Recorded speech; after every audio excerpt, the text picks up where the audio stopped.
বন্ধুরা, এখানে মোটামুটি 12% বা 15% মতো জায়গা আছে আর কি। আমি আসলে এইভাবে কখনো মেপে দেখি নাই যে আসলে কত শতাংশ আছে, তবে পুরো ভুঁইটা আর কি 15% মতো হবে।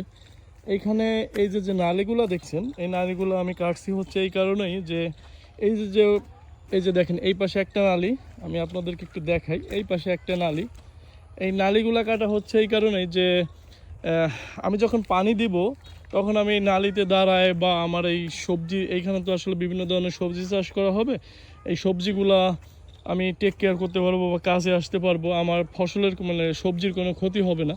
এখানে বিভিন্ন ধরনের সবজি চাষ করার চিন্তা ভাবনা করা হচ্ছে।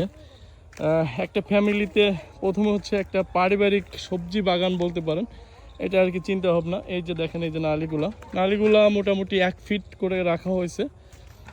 আর এই হচ্ছে পুরো ভুঁইটা, মোটামুটি এইখানে 10 থেকে 12টার মতো প্লট করা হবে। ওকে, ভালো থাকবেন সবাই।